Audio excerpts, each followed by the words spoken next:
Me gustaría que pase al escenario el doctor David Ilson del Centro Anticáncer Memorial Sloan Kettering. Al mismo tiempo quiero pedirle al doctor Antonio Ucar que suba también al escenario.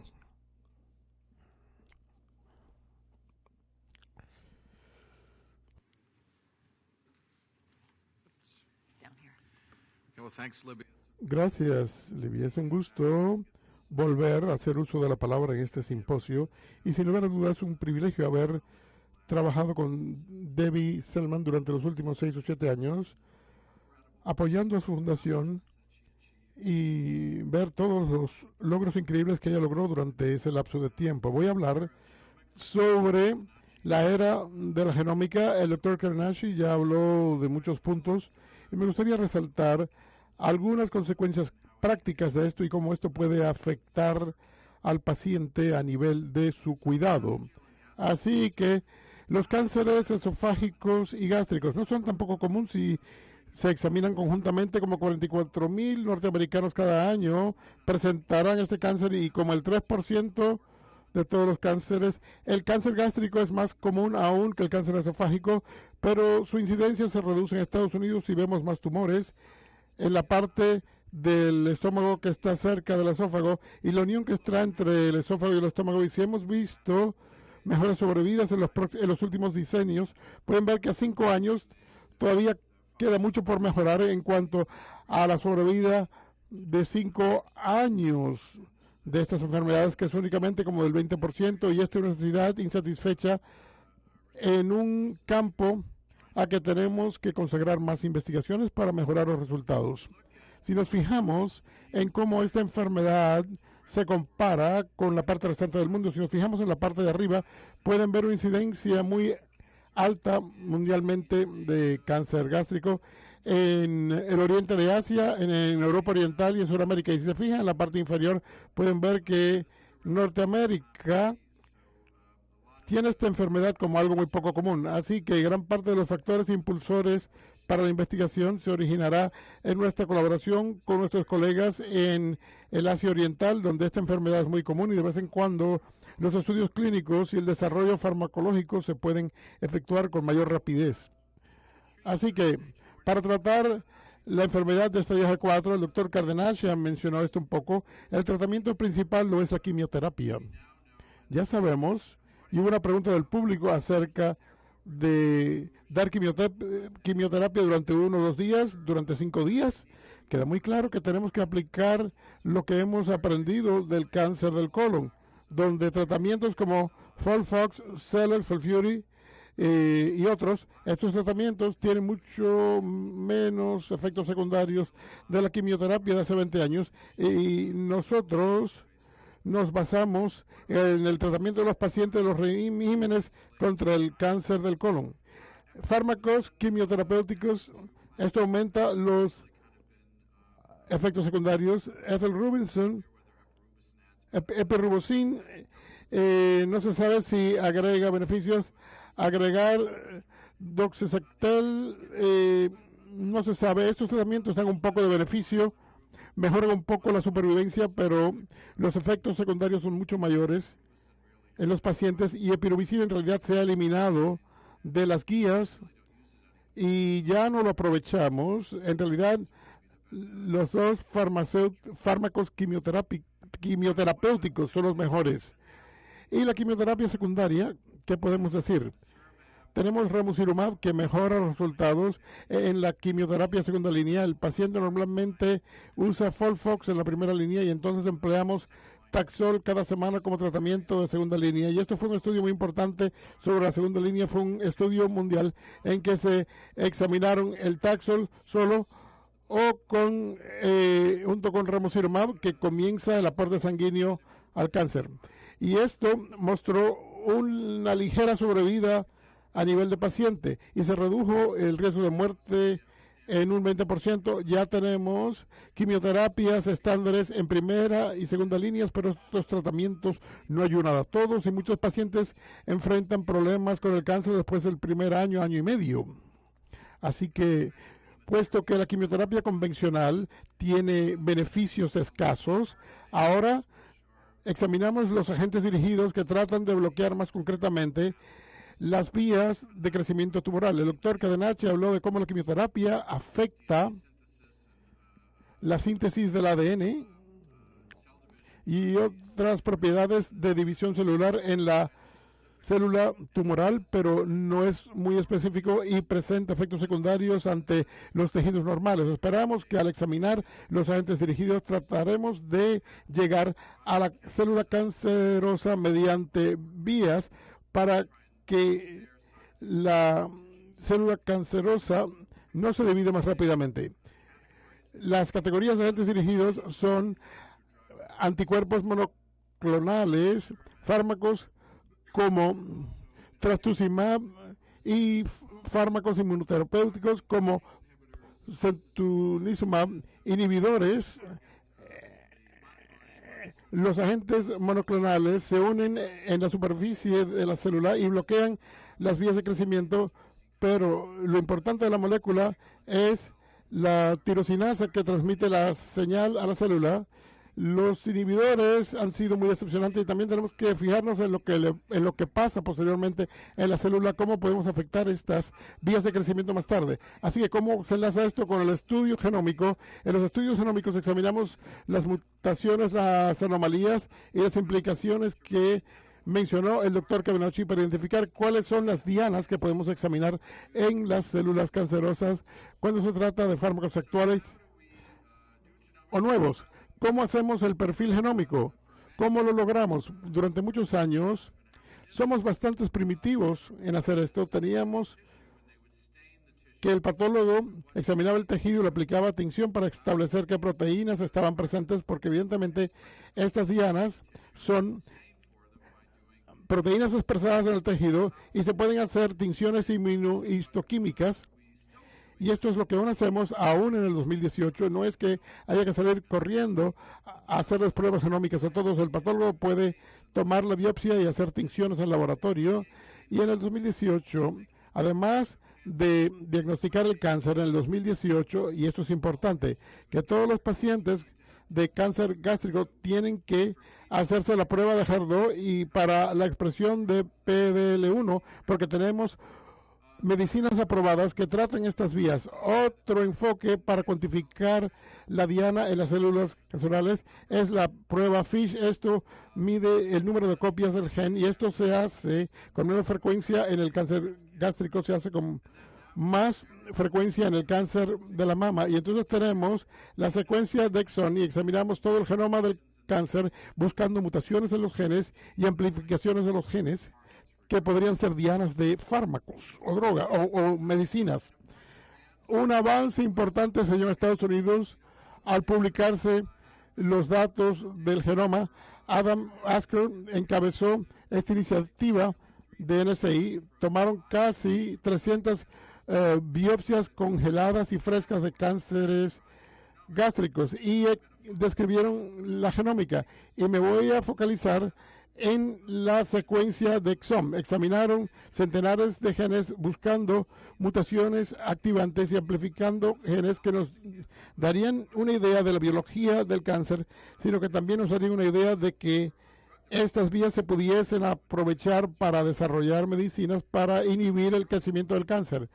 He aquí las publicaciones iniciales del grupo y demostraron que el cáncer gástrico y el cáncer esofágico lo impulsa la amplificación de genes. Hay cánceres donde hay una mutación activa y esa mutación impulsa el cáncer. Y en el cáncer gástrico resulta que la amplificación de los genes, hay más copias de este gen presente y el número ampliado de copias de estos genes potencia la expresión de ese factor impulsor del cáncer. Así que resulta que en este estudio que el 47% de los tumores presentaba cierto gen amplificado y varios son importantes y podrían ser dianas farmacológicas, inclusive la vía EGFR, la vía MET, la vía FGFR12 y R2, la vía R2, que tal vez sea la más importante. Ahora, la vía RAS, que no es diana directa, esa vía RAS está arriba abajo de todas estas vías. Así que si inhibimos estas vías, río arriba, esto podría afectar que el RAS impulse el cáncer río abajo. Pero frecuentemente tenemos muchas esperanzas de que fármacos nuevos van a mejorar los resultados y hemos identificado un gen que va a ser la diana de cierto fármaco, pero pueden ver que muchos estudios clínicos de medicinas que trataron de inhibir estas vías no tuvieron éxito. Varios estudios importantes en que se trataban a casi 2.000 pacientes con fármacos dirigidos a EGFR no ofrecieron beneficios en comparación con la quimioterapia. En algunos estudios, cuando se aplicó el fármaco dirigido al EGFR, los pacientes salieron mejor. Algo que es nuevo no tiene que ser necesariamente mejor, y para agregar un fármaco tenemos que demostrar que es seguro, porque a veces uno piensa que es mejor, pero resulta ser nocivo. Y el verdadero éxito aquí es que es la vía de ER2, pero como se comentó en el panel, el cáncer gástrico que da positivo para ER2 no es cáncer de la mama.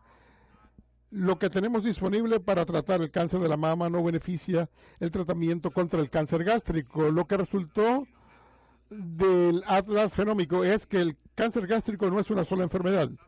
4 subtipos distintos de cáncer gástrico surgieron de este análisis, y como el 50% de los pacientes presenta lo que se denomina un tumor genómicamente inestable. Son los tumores ER2 positivos. Los tumores positivos EGFR también tienen una presencia frecuente de una mutación llamada P53, así como el 50% se puede clasificar en este grupo en cuanto a los cánceres gástricos. Entonces tenemos un grupo con un índice elevado de inestabilidad microsatelital. El 22% de los pacientes presentaba esto en Estados Unidos, pero tal vez sean únicamente el 20%. Hubo casos asiáticos en este análisis, y la enfermedad metastásica, solo como el 20% del cáncer gástrico metastásico tiene el MSI elevado. Por eso es el subgrupo que se beneficia de inmunoterapia. Entonces tenemos el subgrupo de tumores genómicamente estables. No hay muchas anomalías en este grupo. Esto suele corresponder al cáncer gástrico del tipo difuso, y un porcentaje pequeño del cáncer gástrico se vincula con la infección por el virus de Epstein-Barr. Esta es la infección que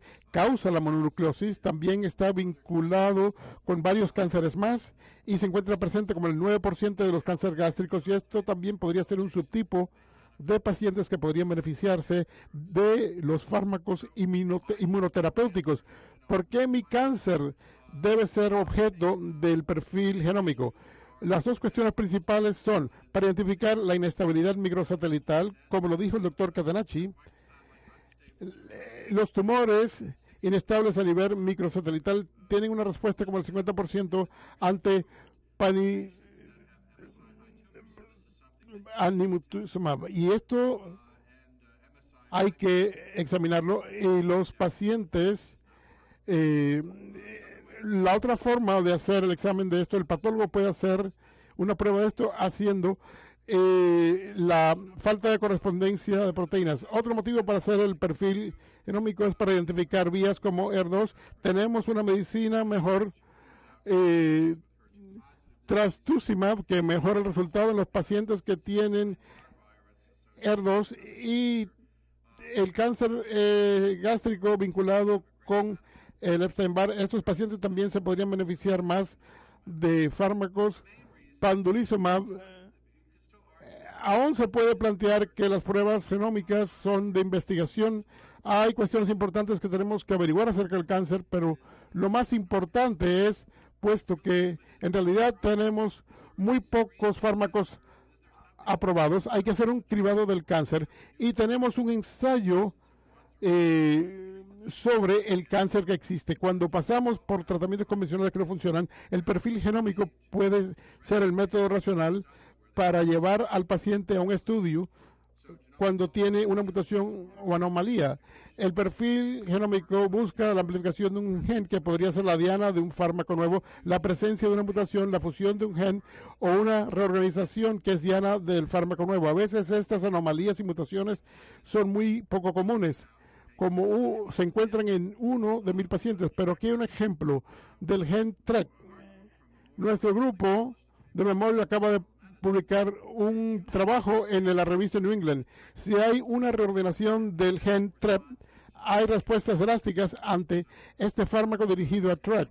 Así que es como ganarse la lotería si se tiene esto en uno de miles de pacientes, pero si existe esta anomalía, el paciente tendría acceso a una medicina que salva la vida. Estas son razones claras para hacer el perfil genómico y se está convirtiendo en el tratamiento de elección.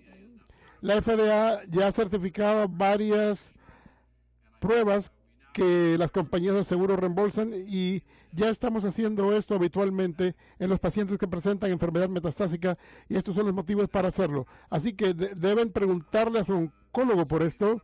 Sin lugar a dudas, si parte de esta información ya se ha identificado, si sabemos que su MSI está bajo o es HER2 negativo, eso es lo importante, pero de nuevo, el cribado de un estudio de investigación o el paciente poco común que tiene una mutación muy sensibilidad.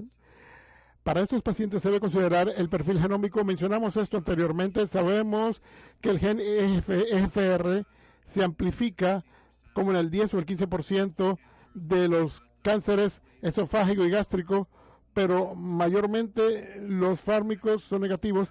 Panitumumab empeoró los resultados. Los pacientes que recibieron panitumumab en este estudio británico tuvo menos sobrevida y más efectos secundarios. Y otro estudio europeo examinó el cetuximab. Los pacientes salieron mejor con este fármaco. Hubo un estudio en Inglaterra de un fármaco llamado ketinifib y aún en los pacientes que tenían un biomarcador, el beneficio de este fármaco se evaluó en semanas, así que no queda claro que esto fue un biomarcador claro. Así que, ¿cuáles son las otras excepciones?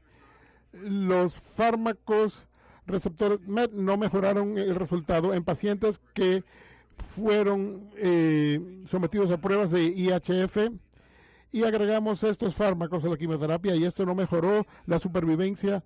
Esto sigue siendo una vía interesante si podemos encontrar a los pacientes idóneos a fin de tratarlos con las medicinas idóneas. La vía FGF, hay anticuerpos cuya diana es esta vía. Estos son pacientes de un estudio donde usaron las pruebas genómicas para identificar a los pacientes que presentaban bien la amplificación o la reorganización del gen. Aquí escogieron a los pacientes que presentaban el gene que quedó afectado y entonces situaron a esos pacientes en el estudio. No trataron a todos, trataron de enriquecer la población y tal vez estos sean los pacientes que se fueran a beneficiar. Y cuando ven una curva como esta, lo llamamos esto un trazado tipo araña. En el eje X, eso representa la duración del tratamiento de los pacientes. Algunos de los pacientes que recibieron esta medicina la recibieron durante mucho tiempo y tuvieron remisiones muy largas. Muestro esta transparencia para plantear que se debe hacer el perfil genómico del cáncer para identificarlo como candidato para una medicina en un estudio nuevo que podría dar beneficios. Porque frecuentemente hacemos estudios clínicos sin biomarcadores y tratamos a todos por igual y sabemos que los cánceres gástricos son distintos en cada paciente. HER2 fue el éxito.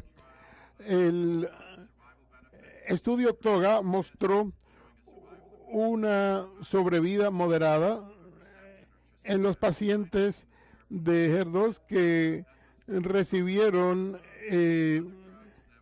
trastuzumab. Muchos de los otros fármacos que empleamos contra el cáncer de la mama no funcionaron en el cáncer gástrico. Hay un fármaco nuevo llamado Lapatin. Esto no mejoró el resultado y hasta pertuzumab, que es muy prometedor en el cáncer de la mama. Combinar pertuzumab con trastuzumab, eso tampoco mejoró el resultado. Como un tratamiento de doble diana y teníamos una combinación de dos fármacos y esta combinación no resultó ser mejor que Taxol. Muchos de estos fármacos que funcionan bien en el cáncer de la mama no funcionan bien contra el cáncer gástrico y tratamos de entender por qué es así. Si nos fijamos en las biopsias de pacientes que progresan, aquí tenemos datos interesantes de Sloan Kettering. y le hicimos biopsias a pacientes después que el tumor creció con Herceptin. Si se fija en el tercer párrafo, como el 23% de los pacientes perdieron la expresión de HER2, un motivo por el cual se llega a tener resistente a ese fármaco, entonces se pierde la expresión de HER2 y por tal motivo se da la resistencia. Entonces el último comentario sobre la inmunoterapia, yo sé que el doctor Catanacci habló de esto. Fundamentalmente lo que hacen los fármacos inmunoterapéuticos es quitarle el pie a los frenos. Cuando era oncólogo inicialmente pensaba que lo único que había que hacer era estimular el sistema inmunitario para luchar contra el cáncer y dar al paciente vacunas, y decenas de estudios fracasaron y nos dimos cuenta de que el cáncer lo que hace es parar el sistema inmunitario. Lo que tenemos que hacer es dar fármacos que quiten el pie del freno y permita que sus respuestas inmunológicas luchen contra el cáncer. Y hay dos vías llamadas CTL4, para lo cual se han desarrollado fármacos. Y entonces PD1, lo que hace el PD1, mata todas las células asesinas, se activa el PD1 y elimina las células asesinas. Si se bloquea esa vía, entonces las células asesinas pueden generar una respuesta inmunitaria. El doctor Catanacci habló de estos dos estudios. Keynote 59 desembocó en la aprobación de pembrolizumab o Keytruda en Estados Unidos en el cáncer gástrico refractario, y el estudio de extracción de nivolumab u Opdivo en Japón también desembocó en la aprobación en el Asia, y los datos se están revisando en Estados Unidos para que se pueda aprobar nivolumab contra el cáncer gástrico en Estados Unidos. Keynote 59 fue un estudio grande de fase 2, 250 pacientes recibieron tratamiento y en general como el 12% de los pacientes tuvo respuesta ante el pembrolizumab, pero como lo demostró el doctor Catanacci, los pacientes PD2 podrían responder y la respuesta podría ser más duradera. Así que en vista de estos datos, el pembrolizumab se aprobó para los pacientes de cáncer gástrico positivos PL1, y aparte de hacer las pruebas de HER2, todos los pacientes con cáncer gástrico deben someterse a la expresión de PDL1, al igual que MS1 o la descompaginación proteínica. Si uno recibe un tratamiento curativo, estas pruebas son innecesarias. Lo que también resultó sobresaliente es que estas flechas señalan que la respuesta aún se da. Los pacientes aún responden ante este fármaco después del año de tratamiento. Y aquí tenemos a los pacientes. Esto es muy raro. Estudiaron a 164 pacientes en este estudio y solamente 7 pacientes tuvieron pruebas con el MS1 elevado, pero la mayoría de esos pacientes presentó remisión. Y entonces tenemos el ensayo nivolumab para cortar las cosas. Ese estudio no mostró una distinción entre PDL1 positivo y negativo, un beneficio de sobrevida en cuanto al nivolumab, en lugar del cuidado asistencial. La lección es esta: la quimioterapia sigue siendo la piedra angular de tratamiento.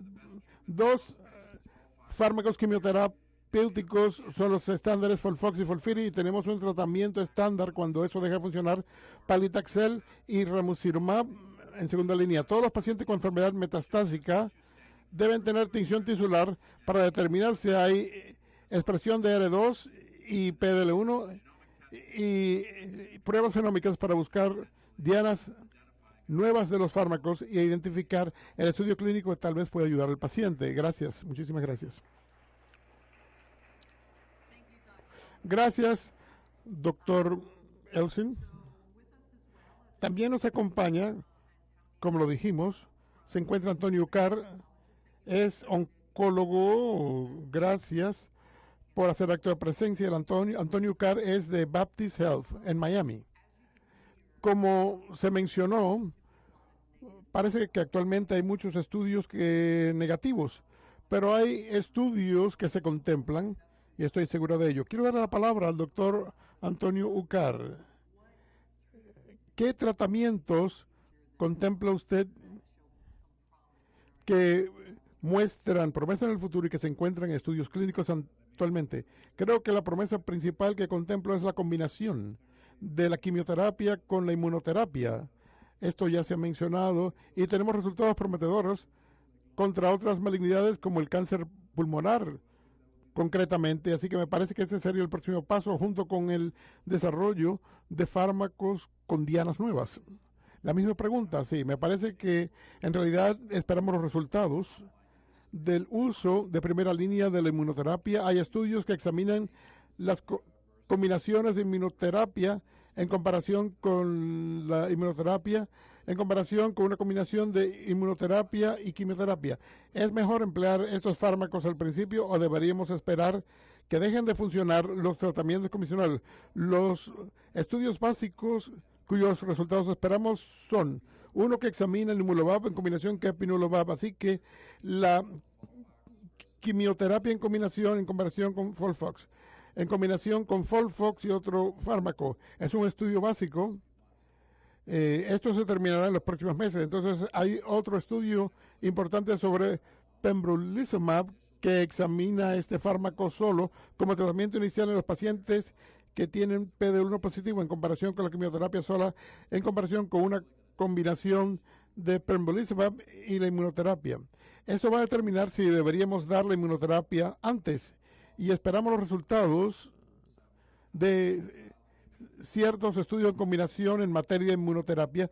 Creo que hemos llegado a lo máximo de la inmunoterapia. Vemos que pacientes se benefician, hemos visto un beneficio escaso, entonces tenemos que ver cómo podemos agregar algunos tratamientos a la inmunoterapia para mejorar los resultados. Y también hay estudios que combinan fármacos inmunoterapéuticos con quimioterapia preoperatoria y la cirugía, y eso es nuevo, combinando la quimioterapia para el gástrico. Hay mucha focalización en la inmunoterapia y aprovechamos los datos genómicos para identificar las dianas nuevas, las dianas de fármacos nuevos. No quiero ocupar mucho tiempo, pero quiero destacar lo siguiente. No es posible que logremos un éxito grande con un solo fármaco. Tendremos que averiguar cómo se interactúan todas estas vías y tal vez haya combinaciones de diversos fármacos nuevos que lleguen a diversos aspectos de la misma vía. ¿Alguna pregunta del público? Sí, por favor. Beth. Favor de utilizar el micrófono para que el público escuche.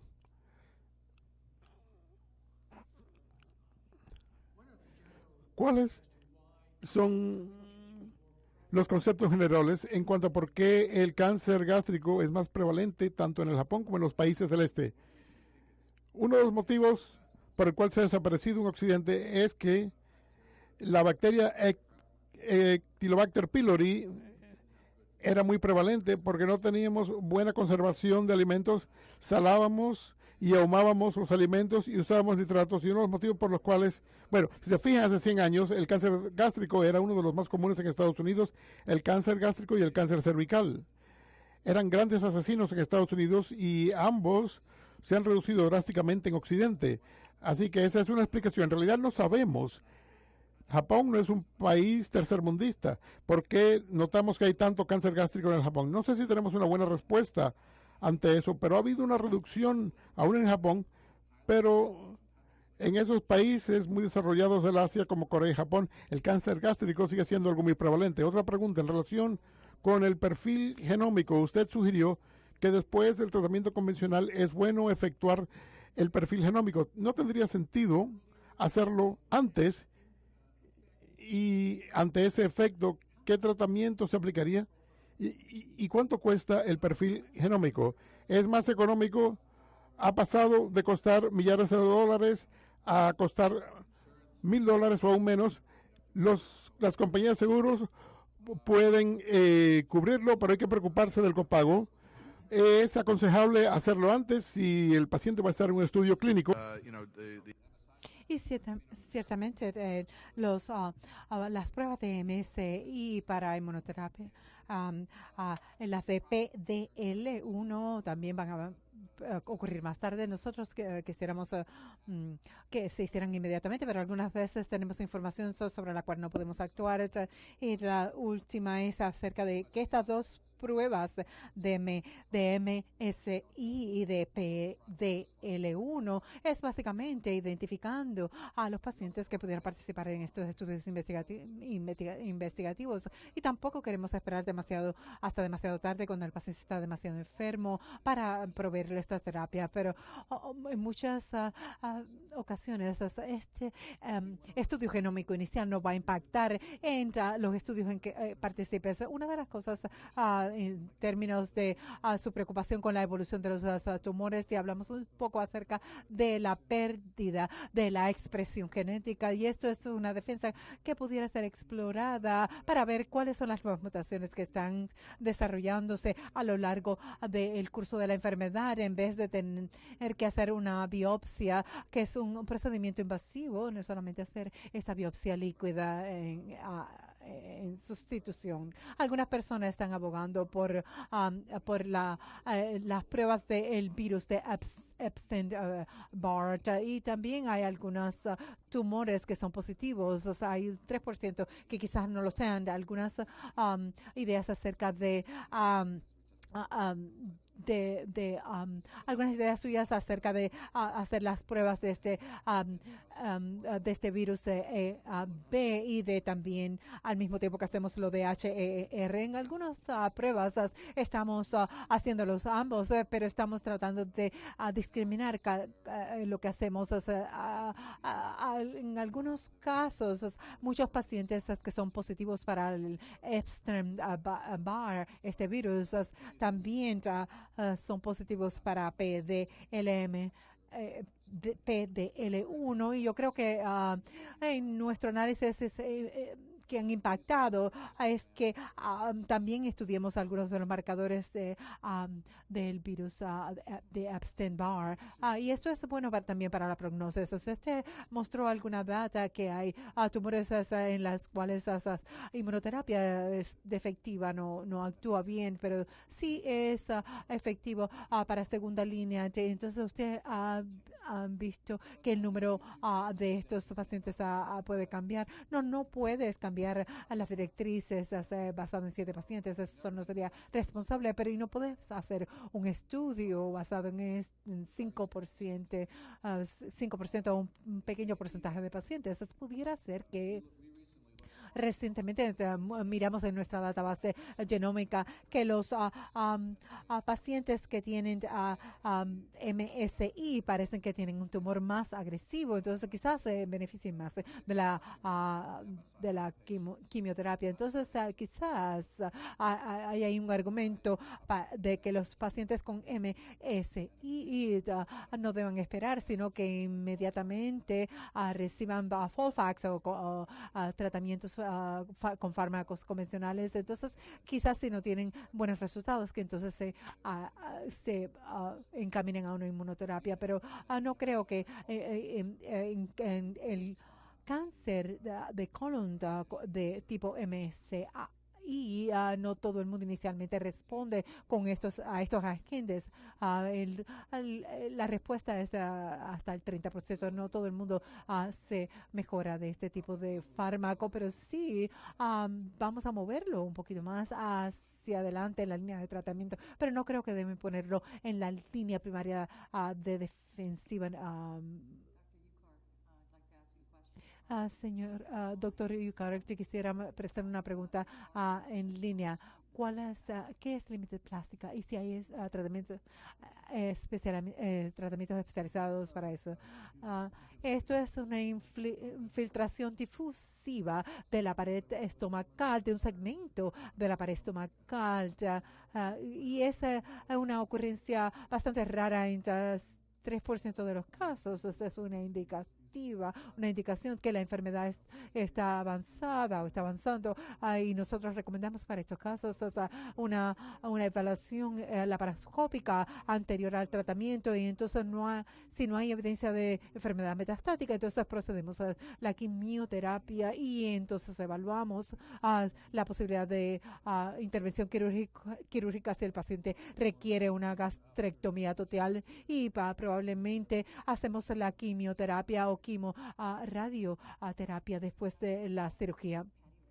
Mi nombre es Patty Ray, yo soy enfermera oncológica y yo quisiera desde las presentaciones asegurarme que hay un estándar para la línea de primera quimioterapia, y por supuesto la primera cosa que quieres hacer es entrar a los pacientes en los estudios experimentales, pero típicamente hay solamente un 5% de pacientes que entran a estos estudios experimentales, pero quisiéramos incrementar esto.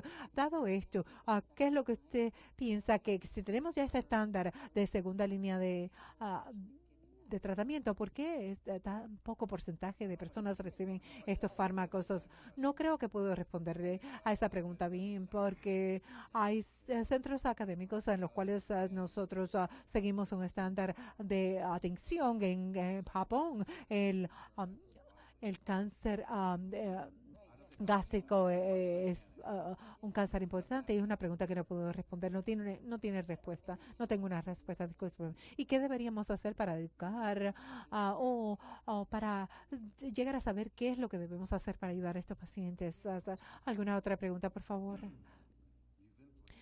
Usted implicó que el virus de Epstein-Barr es una causal de el cáncer estomacal. ¿Cómo está implicado? ¿Tiene que ser demostrado su presencia inmediatamente? ¿O hay una historia de la mononucleosis? ¿O cuán hacia atrás puede decir en el historial médico del paciente? ¿Cuáles son los criterios para evaluar esto? Yo creo que todo el mundo presente aquí ha estado expuesto al virus, al Epstein-Barr virus. Entonces, si hay algún proceso inflamatorio que resulta de esta infección, pero hay un pequeño porcentaje que desarrolla cáncer estomacal, es menos de un 10%, y no puedes erradicarlo, así que no es algo que pudiéramos hacer pruebas, porque este virus es muy común y no tenemos vacunas para él, que yo sepa. Entonces podemos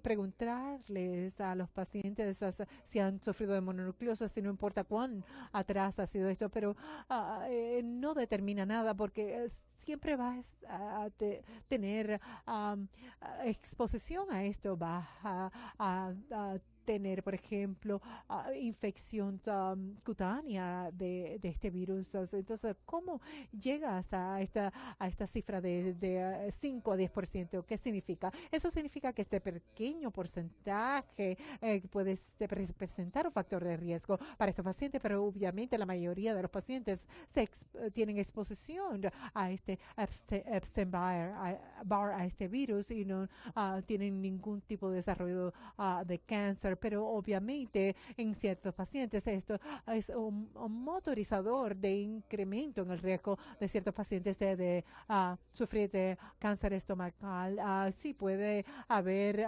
que el caso de que sean mejores candidatos para la terapia inmunológica, pero el TOGA estudio, que fue globalmente conducido y acaba de ser aprobado, y encontró que del 20 al 25% de cánceres estomacales se encontraban. Entonces, tenemos que encontrar esto en muchas otras áreas y podríamos participar en estos estudios, pero no podríamos quizás encontrar todos los pacientes que necesitáramos para responder a estas preguntas. ¿Alguna otra clarificación? Si usted tomara 100 pacientes que sufren de cáncer estomacal, encontraría entonces que del 5 a 10% de ellos tienen quizás un historial de haber sufrido mononucleosis.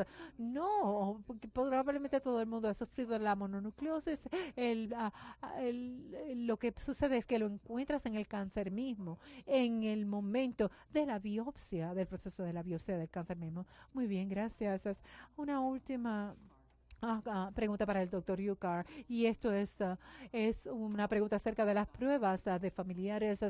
Hay muchas, esta persona pregunta que sea una persona en la familia que fue diagnosticada a la edad de 17 años con adenocarcinoma. Bueno, hay un síndrome hereditario del cáncer gástrico difuso. Es la minoría, pero los pacientes de edad media, de cerca de 38 años de edad, se ven afectados por esto. Y entonces la recomendación típica es que pacientes con este tipo de diagnóstico que sean encontrados con con esta mutación de CDG1, que se le haga una gastrectomía total entre 20 a 30. Y si hay un miembro de la familia que ha tenido un diagnóstico de cáncer difuso gástrico a la edad de 17, la recomendación es que 5 años anterior al diagnóstico de la persona más joven en la familia tenga una gastrectomía total, porque el índice es, de que desarrollen cáncer es cerca de 40%. Entonces, en términos de pruebas, este es el momento de hacerlo, no esperaría. Y yo creo que para enfocarme más en la pregunta, usted le hace la prueba al paciente para saber si tiene el síndrome genético. Entonces, en una persona de 17 años, o sea, no va a ser una CD1, va a ser un evento al azar, porque el CD1 se desarrolla en pacientes de 20 años. Entonces se le hace la prueba genética al paciente. Si no hay genes en ese paciente, no hay razón por la cual deberías hacer la prueba a los otros miembros de la familia. Las pruebas sería de 5 a 10 años antes de la fecha en que fue diagnosticado el primer miembro de la familia. No hay directrices específicas para hacer las pruebas a los familiares. Sí, a veces las personas siguen estas directrices generales, pero si la persona no tiene una mutación determinada que pueda se puede haber mostrado en las pruebas genéticas, no hay razón por la cual hacer las pruebas a los familiares.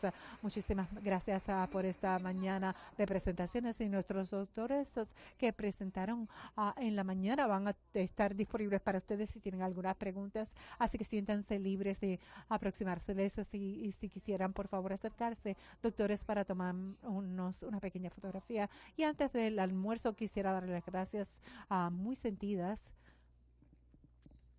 Déjeme ver si puedo hacer cambiar la diapositiva. Discúlpenme, entonces vamos a tener el receso del almuerzo y quisiera darles las gracias a nuestros sponsors platinos, a Lillian College.